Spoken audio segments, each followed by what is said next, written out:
नमस्कार। बहुत दिन के बाद सामने से पढ़ाने आया हूं। अभी तो कुछ दिन से पीडीएफ से काम चल रहा था, लेकिन बीच बीच में आना जरूरी है, क्योंकि जानते हैं इतना लोड हो गया है ना।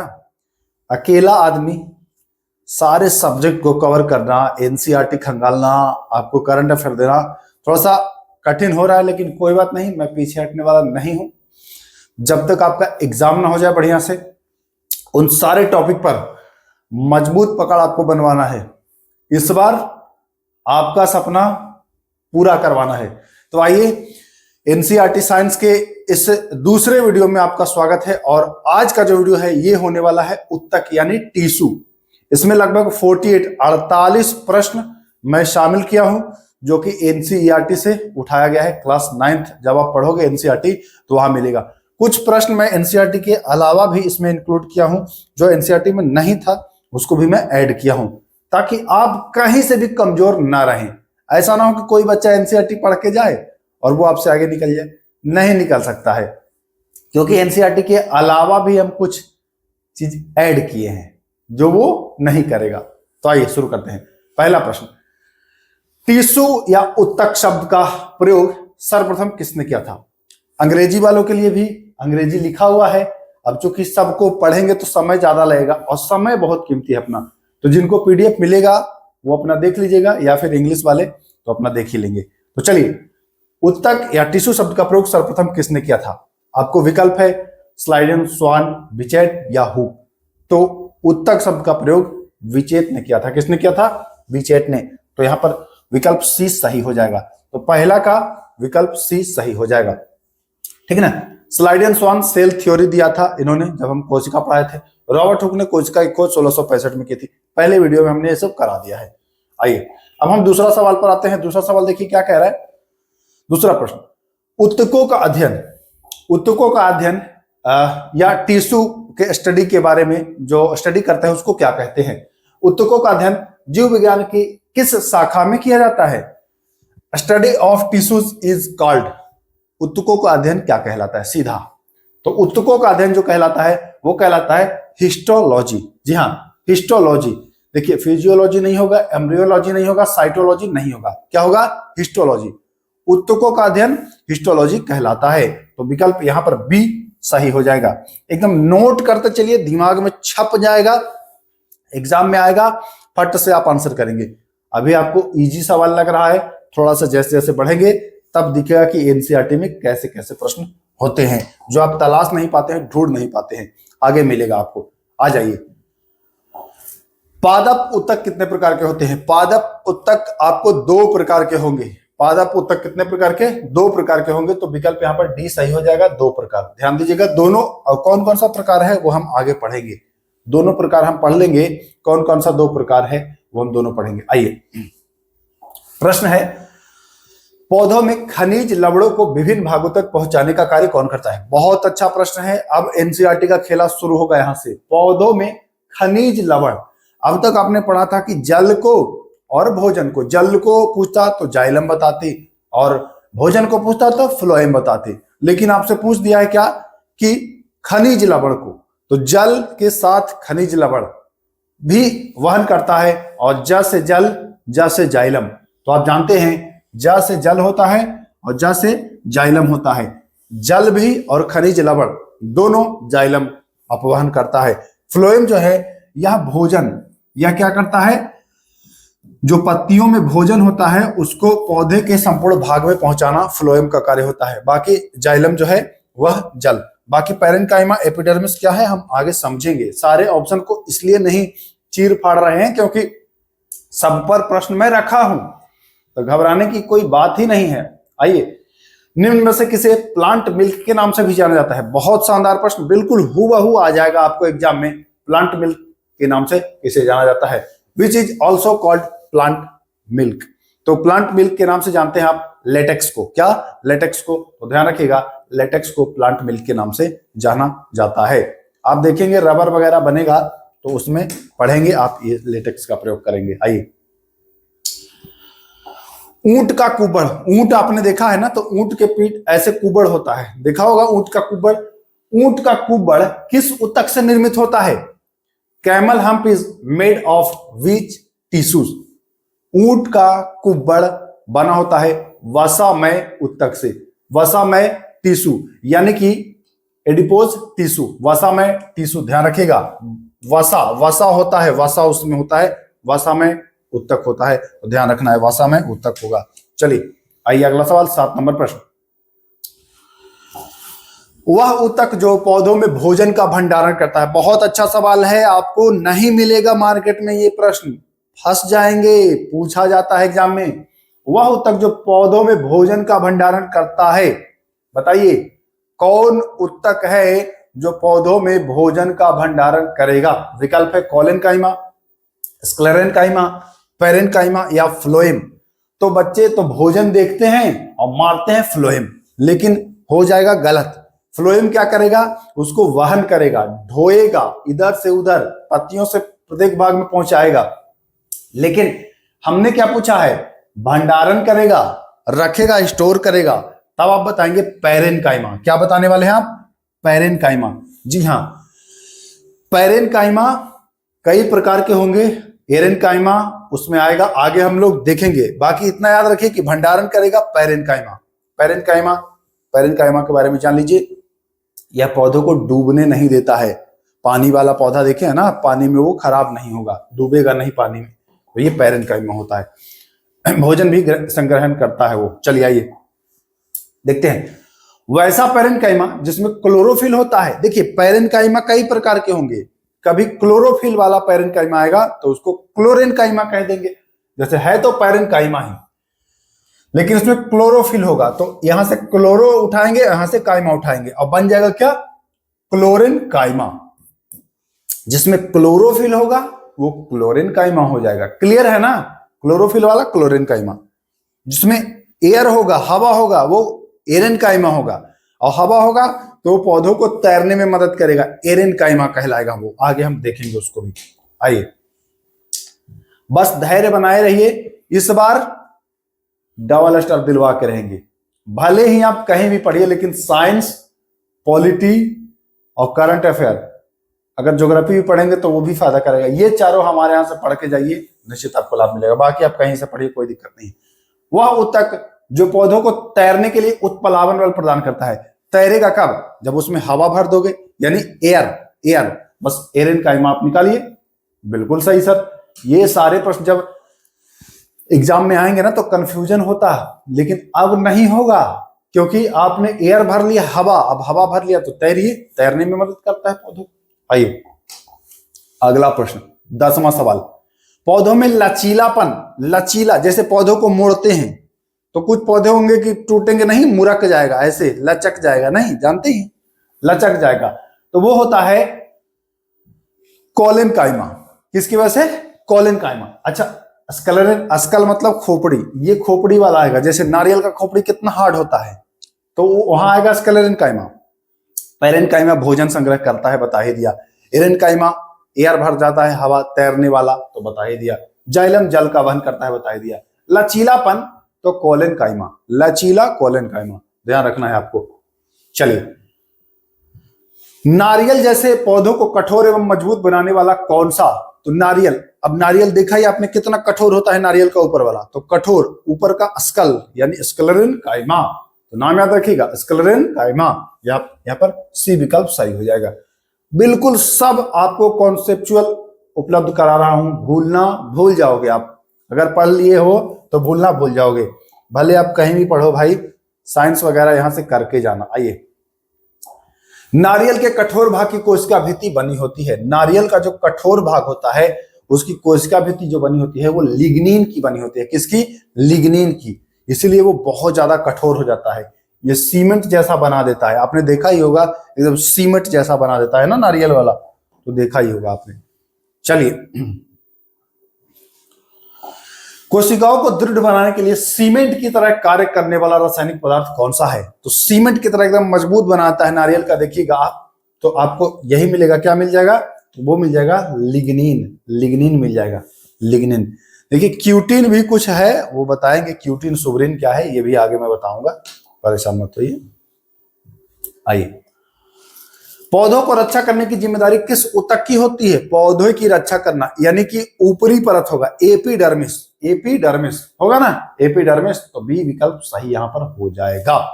बाकी पैरेन्काइमा जान ही गए हैं, फ्लोएम जाइलम बता ही दिया हूं, तो कोई दिक्कत ही नहीं है। पत्ती की एपिडर्मिस में पाए जाने वाले छोटे छिद्रों को क्या कहते हैं? जैसे लीफ है, पत्तियां है ना, तो पत्तियां में ये जो छोटे छोटे छिद्र होते हैं, इससे ही तो ये सांस लेता है, वाष्पोत्सर्जन होता है। इसको स्टोमेटा कहते हैं। क्या कहते हैं? स्टोमेटा कहते हैं। तो विकल्प यहाँ पर ए सही हो जाएगा, स्टोमेटा विकल्प बिल्कुल सही हो जाएगा। आइए हम अगले सवाल की ओर बढ़ रहे हैं। 16वां प्रश्न क्या कह रहा है? पौधों में वाष्पोत्सर्जन तो बता दिया, सांस लेता है, तो ये किससे लेता है? स्टोमेटा से लेता है, तो ये बता ही दिया हूं मैं, कोई दिक्कत नहीं है। आइए, मरुस्थलीय पौधों की एपिडर्मिस में जल हानि रोकने हेतु कौन सी परत पाई जाती है? एपिडर्मिस मतलब कि बाहरी परत की बात कर रहा है, तो बाहरी परत है वो जल को हानि होने से, अब जानते हैं कि मरुस्थल में वैसे भी जल की कमी है, तो एपिडर्मिस में एक लेयर होता है, वो जल को हानि होने नहीं देता है, रोक देता है, और उस परत को कहते हैं, आप कहते हैं क्या कहते हैं? क्यूटिन कहते हैं, क्यूटिन। देखिए, क्यूटिन और सुबरीन दोनों परत होता है। सुबरीन जो होता है यह बाहरी आंधी पानी, जब से मरुस्थल में देखते हैं आपके बहुत तेज आंधी चलता है, धूल चलता है, उससे पेड़ों को बचाता है, क्षति को होने से बचाता है, तो वो होता है सुबरीन। बाकी जल रोकने का काम करता है तो वो क्यूटिन होगा। ध्यान रखिएगा, सी विकल्प सही होगा। कहीं भी कोई दिक्कत हो किसी भी प्रश्न में तो तुरंत कमेंट करिएगा, है ना। तो ये जल को हानि से रोकता है, तो ये होगा क्यूटिन, जो जल को क्षय नहीं होने देगा, लेकिन बाहरी जो आघात है उससे बचाएगा, तो वो बताएगा सुबरीन। बाहरी जब बचाएगा तो सुबरीन बचाएगा। आइए, पौधों की छाल में हवा एवं पानी के अवरोध हेतु कौन सा रसायन पाया जाता है? तो वो सुबरीन पाया जाता है, वो हवा पानी से बचाएगा, सुबरीन हो जाएगा। आ जाइए 19वां, जाइलम तथा फ्लोएम किस ऊतक के उदाहरण है? जाइलम तथा फ्लोएम, जाइलम ज से जाइलम और ज से जटिल, जाइलम और फ्लोएम जटिल ऊतक के उदाहरण हैं। किसके उदाहरण हैं? तो कॉम्प्लेक्स टिश्यू यानी जटिल ऊतक के उदाहरण है जाइलम और फ्लोएम। तो ध्यान रखिएगा, ये भी आपको याद हो गया होगा। आइए, संवहन मंडल का निर्माण होता है। संवहन मंडल का निर्माण होता है ढोने का कार्य, देख रहे हैं, पानी ढो रहा है, खाना ढो रहा है, खनिज लवण ढो रहा है। पानी और खनिज लवण जाइलम ढो रहा है, खाना जो ढो रहा है वो फ्लोएम ढो रहा है। तो संवहनी मंडल का काम कौन करेगा? जाइलम और फ्लोएम। तो यहां पर ए विकल्प बिल्कुल सही हो जाएगा। चलिए हम आते हैं अगले सवाल 21 नंबर। जाइलम में निम्न में से कौन सा शामिल होता है? जाइलम में, तो जाइलम को जब आप तना को सेक्शन काटेंगे तो आप उसमें देखेंगे ट्रैकिड भी होगा, वाहिका भी होगा और जाइलम पैरेन्काइमा भी होगा। क्या हो जाएगा? सभी होगा। ध्यान रखिएगा, जाइलम, पैरेन्काइमा, वाहिका और ट्रैकिड, ये सब होगा जाइलम में। जाइलम में होगा ये तीनों, ध्यान रखना है, ये बहुत इंपॉर्टेंट है, ध्यान रखिएगा। ट्रैकिड, वाहिका और जाइलम पैरेन्काइमा। अच्छा, जाइलम है तो जाइलम तो जान ही जाएंगे। दो आपको याद रखना है, ट्रैकिड और वाहिका। वाहिका में आप जान जाइए कि वो वहन करेगा जल को तो ऐसे याद करिएगा, और ट्रैकिड, ये तीनों होगा जाइलम में, ठीक है ना। तो अगला प्रश्न बनेगा, अगर इसको याद कर लेंगे तो अगला प्रश्न भी कर लेंगे। अभी हमने जाइलम देखा, अब फ्लोएम का घटक नहीं पूछ रहा है, तो अभी आपने पढ़ा वाहिका, है ना, जाइलम पैरेन्काइमा और ट्रैकिड। तो ट्रैकिड ये जाइलम का है, ट्रैकिड किसका है? ट्रैकिड ये जाइलम का है, ठीक ना, ट्रैकिड जाइलम का, फ्लोएम का नहीं है। फ्लोएम का कौन कौन है? तो चालानी नलिका फ्लोएम, साथी कोशिका फ्लोएम और फ्लोएम रेशा। फ्लोएम लगा है तो फ्लोएम का होगा ही। फ्लोएम रेशा जो है ना, ये सजीव नहीं होता है, ये सजीव नहीं होता है, ध्यान रखिएगा, यह सजीव नहीं होता है। फ्लोएम रेशा मृत होता है। ये फ्लोएम रेशा, ये पूछता है फ्लोएम रेशा के बारे में, तो ध्यान रखिएगा। आइए, पत्तियों से भोजन को अन्य भाग तक, तो भोजन को फ्लोएम, जल को जाइलम, खनिज लवण को जाइलम। तो ये आपका क्लियर हो गया।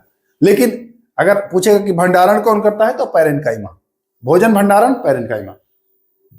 चलिए, निम्न में से कौन जीवित कोशिका नहीं है? जीवित नहीं है, अभी हमने बताया ना, फ्लोएम रेशा ये मृत है, फ्लोएम रेशा ये मृत है। देखिए, चालानी नलिका ये फ्लोएम का भाग है, साथी कोशिका फ्लोएम का भाग है, फ्लोएम पैरेन्काइमा भी फ्लोएम का भाग है, बट फ्लोएम रेसा है तो फ्लोएम का भाग, लेकिन यह क्या नहीं है, तो यह मृत है, मतलब जीवित नहीं है। तो ध्यान रखिएगा, फ्लोएम रेसा जीवित नहीं है। आइए, रक्त। रक्त एक तरल संयोगी उत्तक है, तरल संयोजी उत्तक है, यानी कि कनेक्टिव टिश्यू है, लिक्विड कनेक्टिव टिश्यू है। तो ध्यान रखिएगा, रक्त संयोजी उत्तक के उदाहरण में आता है। आइए, जंतु शरीर को ढकने एवं सुरक्षा प्रदान करने हेतु कौन सा उत्तक है? शरीर को ढकना, ढक रहा है, तो ढक रहा है मतलब ऊपर से ढक रहा है तो उपकला कह दीजिए, उपकला उत्तक कह दीजिए। ऊपर से ढक रहा है तो ऊपर उपकला उत्तक, तो कोई दिक्कत ही नहीं है। आप इसको भी कर लिए, बहुत अच्छे से सबको कर लेंगे आप एग्जाम में जब आएगा ना। चलिए, फेफड़े की गुहिका किस उत्तक से बनी होती है? देखिए, फेफड़े की गुहिका को पूछता है कहते क्या है, तो एल्वोली कहते हैं उसको। यह प्रश्न पूछता है कि फेफड़े में जो छोटा छोटा अंगूर जैसा ऐसा ऐसा ऐसा ऐसा होता है, छोटा छोटा होगा अंगूर जैसा, छोटी छोटी कुपिकाएं बोलता है इसको, इसको एल्वोली कहते हैं, ठीक ना। तो ये भी प्रश्न बहुत इंपॉर्टेंट है, एल्वोली पूछेगा, ये पूछेगा, नोट कर लीजिए, एल्वोली के बारे में नोट कर लीजिए। फेफड़ा में होता है, छोटा छोटा अंगूर जैसा होता है, गुच्छा बहुत सारा, इसमें एयर भरेगा।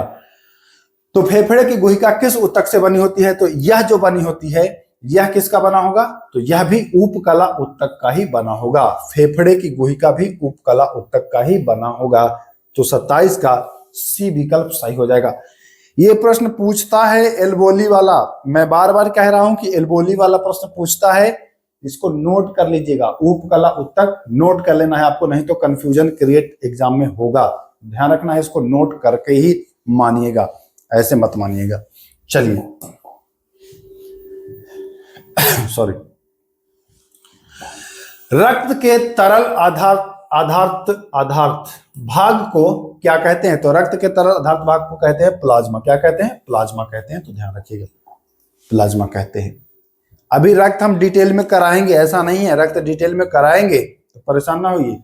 लाल रक्त कोशिकाएं, श्वेत रक्त कोशिका एवं प्लेटलेट्स, ये तीनों प्लाज्मा में निलंबित होंगे। कहां? प्लाज्मा में। तो ये भी ध्यान रखिएगा। देखिए, दो अस्थि आपस में जुड़े होते हैं, दो हड्डियां आपस में किससे जुड़ी होती हैं? तो दो अस्थि, तो आपको ध्यान रखना है, एक अस्थि हो गया और एक और अस्थि हो गया, यानी कि दो अस्थि जुड़ गया तो ये बनता है लिगामेंट्स बनता है। तो आपको अली याद रखना है, अली, यानी कि अस्थि जब जुड़े तो लिगामेंट होगा, अली, ठीक ना। तो दो अस्थि जब जुड़े तो बताएंगे लिगामेंट, क्या बताएंगे? लिगामेंट, ठीक ना। और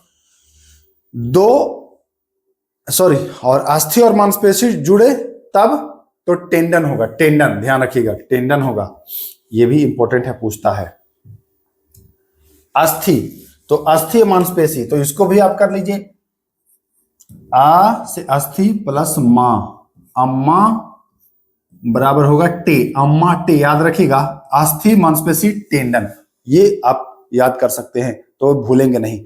अच्छा, टेंडन को कंडारा लिख के दे देगा, हिंदी वाले ध्यान रखिएगा, टेंडन को दे देगा कंडारा लिख के, और अस्थि और लिगामेंट्स को स्नायु लिख के दे देगा। जैसे देखिए,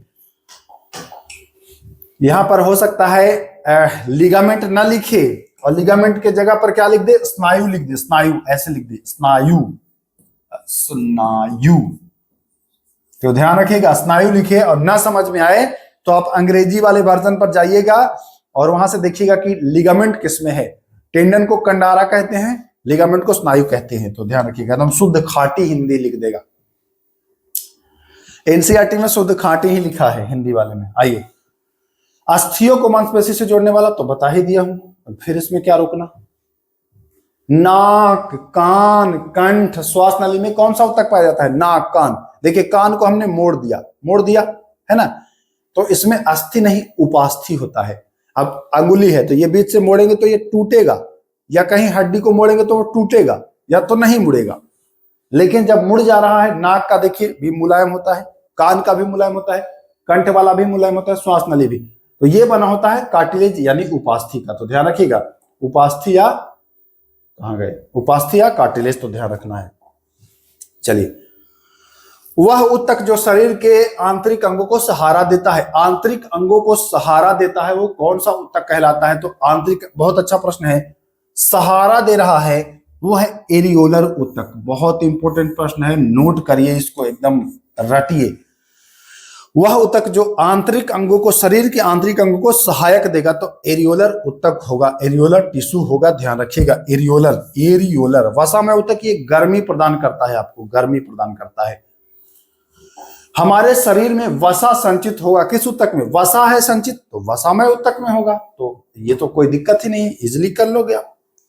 ये सहारा प्रदान करेगा एरियोलर, तो ध्यान रखिएगा। आइए 35, वसामय ऊतक मुख्य रूप से कहां पाया जाता है? तो ये त्वचा के नीचे पाया जाएगा। वसामय ऊतक तभी तो गर्मी बनाता है शरीर में, रोकता है, तो त्वचा के नीचे पाया जाता है, बिलो द स्किन, ध्यान रखिएगा। आइए, हमारे शरीर में गति के लिए उत्तरदायी, गति के लिए तो गति पेशी, पेशी ऊतक, पेशी ऊतक होगा। गति के लिए क्या होगा? मसल टिश्यू होगा, ठीक, ध्यान रखिएगा, मसल टिश्यू। चलिए, आंख की पलक, मूत्रवाहिनी तथा फेफड़ा की श्वास नली में जो कुपिकाएं हैं वो कौन सी पेशी पाई जाती है? ध्यान रखिए, इस पर हमारा कंट्रोल नहीं है। आंख की पुतली पर आप कंट्रोल नहीं कर सकते हैं। रोकिए, कितना देर रोकेंगे? 2 मिनट, 4 मिनट, 5 मिनट, वो बीच में अपने आप टपक जाएगा। जब कंट्रोल ना हो तो उसको हम चिकनी पेशिकाएं कहेंगे, चिकनी, स्मूथ मसल। स्मूथ है भाई, फिसल जा रहा है, नहीं रोक पा रहे हैं, चिकनी पेशी होगा ये, स्मूथ मसल, ध्यान रखिएगा। अगर कोई प्रश्न में संभावना हो कि गलत है तो कमेंट करिएगा। मिस्टेक हो सकता है, मिस्टेक हो सकता है, हम कोई भगवान नहीं है, एक आध प्रश्न गलती हो सकता है, लेकिन अगर गलती है तो बताएं, उसको अगले वीडियो में सुधारने का प्रयास करेंगे। प्रयास क्या, सुधार ही देंगे। आइए, तंत्रिका ऊतक की कोशिकाओं को क्या कहा जाता है? तो तंत्रिका ऊतक की जो कोशिकाएं हैं उसको न्यूरॉन कहते हैं। न्यूरॉन, न्यूरॉन, न्यूरॉन में भी होता है, एक एक्सॉन होता है। देखिएगा क्या है एक्सॉन, आगे के वही क्वेश्चन है। प्रत्येक न्यूरॉन में पाए जाने वाला लंबा प्रवर्ध जो होता है उसको एक्सॉन कहते हैं, तो ये ध्यान रखिएगा, एक्सॉन कहते हैं। लंबा प्रवर्ध जब आए तो एक्सॉन कहेंगे। आइए, पैरेन्काइमा, कोलेन्काइमा तथा स्क्लेरेन्काइमा उदाहरण है जटिल ऊतक के, संयोजी ऊतक के, सरल ऊतक के या विभाज्य। बहुत अच्छा प्रश्न है, इसको नोट कर लीजिए। पैरेन्काइमा, कोलेन्काइमा और स्क्लेरेन्काइमा, ये तीनों के बारे में मैं बता भी दिया हूं आपको, है ना, कि पैरेन्काइमा का क्या है। जब भाई पैरेन्काइमा में हवा भर जाता है तो उसको एरेन्काइमा कहने लगते हैं, एरेन्काइमा कहने लगते हैं। कोलेन्काइमा आपको मैं बताया हूं लचीला होता है। कोलेन्काइमा क्या होता है? तो ये लचीला होता है। स्क्लेरेन्काइमा में बताया हूं कि नारियल का जो ऊपर वाला भाग है, जो खोपड़ी जैसे नारियल का बाहरी लेयर है, कितना कठोर होता है, वो होता है स्क्लेरेन्काइमा। तो ये कह रहा है कि किसका उदाहरण है? तो ये है सिंपल, सिंपल टिश्यू का उदाहरण, सिंपल टिश्यू का, सरल ऊतक का उदाहरण है। पौधे में जब आप जाएंगे तो 2 तरह के ऊतक फिर आप पढ़ेंगे, सरल और जटिल। चलिए, पौधों में वृद्धि कुछ निश्चित क्षेत्रों में ही होती है। कुछ पौधे जो होते हैं जिनके कुछ निश्चित क्षेत्रों में ही वृद्धि होती है, हर जगह नहीं बढ़ेगा। निश्चित उस क्षेत्र में कौन सा ऊतक पाया जाएगा? जब निश्चित क्षेत्र में ही वृद्धि होगा तो वो विभाज्य ऊतक होगा। 2 प्रकार का बताया था ना ऊतक, तो एक हो जाएगा विभाज्य ऊतक, ये ध्यान रखिएगा, विभाज्योतक ऊतक, तो ये रखिएगा याद। आइए, पौधों के तने की परिधि या जड़ की मोटाई में वृद्धि। अच्छा, मैं बता रहा हूं ना कि कुछ स्पेशल क्षेत्र में जब वृद्धि हो तो बताएंगे विभाज्य ऊतक, लेकिन ये जब खास कर पूछ दे तना और जड़ तो बताएंगे कैम्बियम। पौधे के तने की परिधि और जड़ की मोटाई में वृद्धि होती है कैम्बियम के कारण, ठीक। हिस्टोलॉजी का नाम किस वैज्ञानिक ने दिया? तो ऊतकों का अध्ययन हिस्टोलॉजी, और इसका नामकरण मायर ने, किसने? मायर ने किया, ध्यान रखिएगा, ए ऑप्शन। पौधों में जल का संवहन, तो कितनी बार बताएं? जल और खनिज लवण, जाइलम, खाना, फ्लोएम भोजन, और भोजन का भंडारण तो पैरेन्काइमा, तीनों याद रखना है आपको। पत्तियों द्वारा निर्मित भोजन को पौधे विभिन्न भागों तक पहुंचाने वाला ऊतक, भोजन पहुंचाएगा तो भोजन। अच्छा देखिएगा, इस प्रश्न को इसलिए रखा हूं क्योंकि मान के चलिए कभी ऑप्शन में ये ना दे, ये फ्लोएम ना दे ऑप्शन में, फ्लोएम ना दे ऑप्शन में, ऐसे ना दे, है ना, फ्लोएम ऑप्शन में ना दे, तो आप ध्यान रखिएगा क्या होगा? बास्ट होगा। फ्लोएम को ही बास्ट कहते हैं, फ्लोएम को ही बास्ट कहा जाता है, तो ध्यान रखना है ये प्रश्न। चलिए, पौधे के कुछ भाग जैसे पत्ती, तना को मोड़ने पर बिना टूटे मुड़ जाता है। मैं बता दिया कोलेनकाइमा बिना टूटे मुड़ जाएगा, लचक जाएगा, तो वो होगा मृदु ऊतक या पैरेनकाइमा। इसी में आता है, मृदु ऊतक में ही आता है, पैरेनकाइमा के अंतर्गत ही कोलेनकाइमा। मैं बताया ना पैरेनकाइमा जो है उसी में एरेनकाइमा आएगा, है ना, और जब मुड़ जाए ना टूटे तो वो हो जाएगा कोलेनकाइमा, तो ध्यान रखिएगा। शरीर को गर्म रखने में तो वसामय ऊतक, बता दिया हूं कि वसा जो है, वसामय ऊतक स्किन के नीचे बिलो द स्किन, वही काम करता है। आइए, कोशिकाओं की कुछ परतों ऊतकों के आधारभूत पैकिंग का निर्माण करती है, इन्हें किस ऊतक के नाम से जाना जाता है?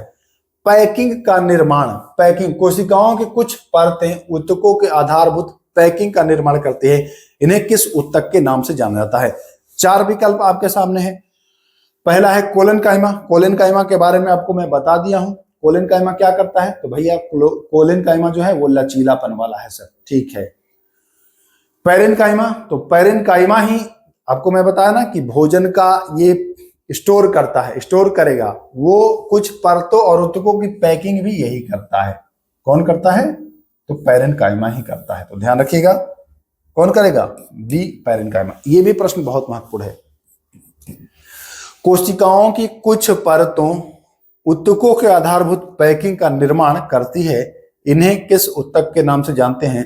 तो इन्हें पैरेनकाइमा के नाम से जानते हैं। अब बताइए, 48 प्रश्न में लगभग आपको प्रश्न याद हो गए होंगे। एक आध बार और फटाफट इसको रिवीजन कर लीजिएगा, तब आपका सब कुछ क्लियर हो जाएगा। अब ऊतक से प्रश्न आप गलत नहीं करेंगे।